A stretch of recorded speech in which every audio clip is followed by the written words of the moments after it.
गौरव भाटिया जी, देखिए ये सच है कि तमाम अगर आप तस्वीर देखें तो आप लोगों ने पिछले चुनाव से, विधानसभा चुनाव से काफी गेन किया है, लेकिन 100 से नीचे रह जाना, और वो तब जब आप लोगों ने प्रशांत किशोर का, जो उनका आरोप है कि आप ही लोगों ने उनका ऑडियो लीक किया था, आप लोगों की नजर तो वहीं पर होगी और प्रशांत किशोर की भी, कि 100 के पार होते हैं या नहीं। देखिए अंजना जी, सबसे पहले 4 के रुझान सामने आ रहे हैं और एक यूनियन टेरिटरी है, तो शुरुआत पश्चिम बंगाल से ही करते हैं 3 से, और अभी जो रुझान में 100 दिखाया जा रहा है, हमें यकीन है कि सरकार हमारी बनेगी, शाम तक इंतजार करना चाहिए, लेकिन 3 से 100 तक का ये जो आंकड़ा बढ़ा है, ये बहुत बड़ी जीत है। और इसकी वजह मैंने बता दी है, विचारधारा, नेतृत्व मजबूत नरेंद्र मोदी जी का, और हमारा संगठन जो कार्य कर रहा था।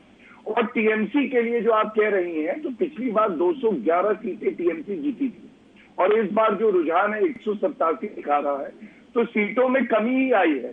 इसको जीत माने या हार माने, ये भी अभी शाम तक पता चल जाएगा। दूसरी बात मत भूलिए कि एक तरफ सकारात्मक चुनाव श्री नरेंद्र मोदी जी के नेतृत्व में हमने लड़ा, लेकिन दूसरी तरफ हमने क्या देखा, संवैधानिक संस्थाओं को तार तार होते हमने देखा, जैसे कि इलेक्शन कमीशन ऑफ इंडिया पे उंगली उठाना। टांग टूट गई मेरी, कह रही थी मेरे पे हमला हुआ, इलेक्शन कमीशन ऑफ इंडिया ने कहा कोई ऐसा हमला नहीं हुआ था।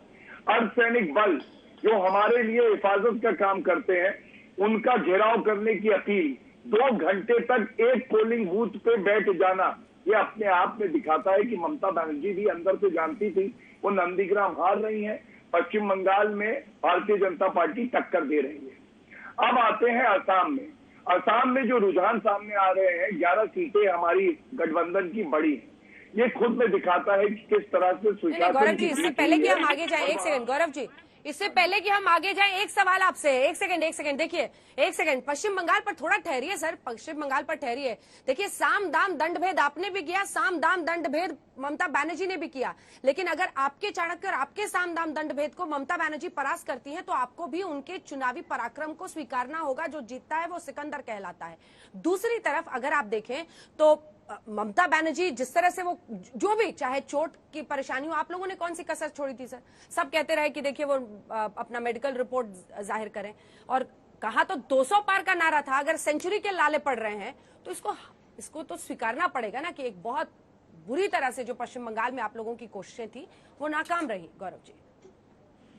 अंजना जी, देखिए हमें विश्वास है सरकार हमारी बनेगी, लेकिन एक बात बड़ी जिम्मेदारी से आपके चैनल से कह दूं, हमारी विचारधारा की जीत हुई है। हमारी विचारधारा बंगाल में भी और मजबूत हुई है और दक्षिण भारत में भी, और शाम का समय आएगा, अगर ऐसा हुआ, जो कि हम मानते हैं कि नहीं होगा, कि हमें किसी को शाबाशी देनी है या बधाई देनी है, तो क्योंकि कोविड का समय है तो हम सबको संयम तो बनाना है, लेकिन हम ईवीएम पे ठीकरा नहीं फोड़ेंगे, हम लोग दूसरों में कमियां नहीं निकालेंगे। ये भारतीय जनता पार्टी का चरित्र है कि हम लोग लोकतंत्र को मजबूत करने के लिए प्रतिबद्ध रहेंगे, और कोविड के समय में आम जनता के लिए हम लोग काम करते रहेंगे, पश्चिम बंगाल हो, असम हो या और राज्य हो। और एक चीज मैं और आपसे कह दूं कि देखिए, हमने जो चुनाव लड़ा था उसमें सांप्रदायिक राजनीति कहीं नहीं थी।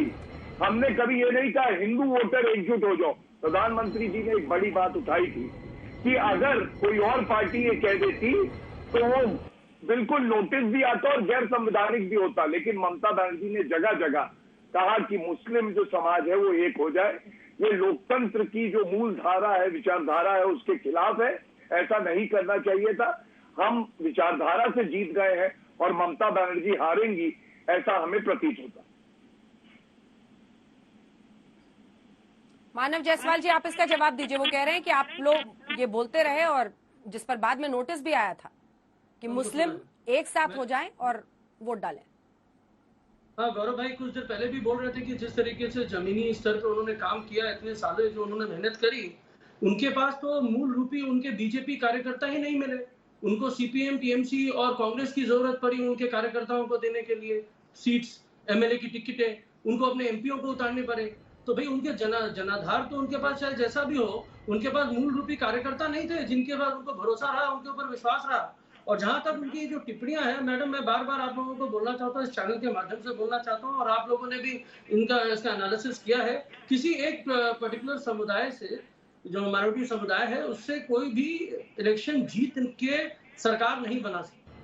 अगर हम सरकार बना रहे हैं तो इसमें ये विश्वास है सभी का, साथ है सभी का, तभी हम ये बना पा रहे हैं।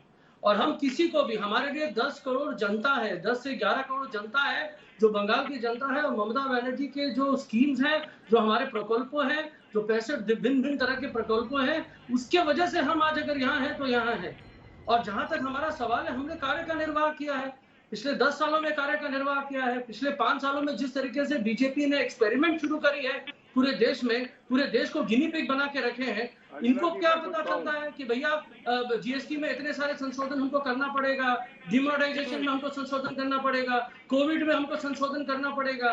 मान लीजिए कि आपके पास कोई कंटिजेंसी प्लान बोल के है नहीं, क्योंकि आपके पास बुद्धिजीवी है नहीं।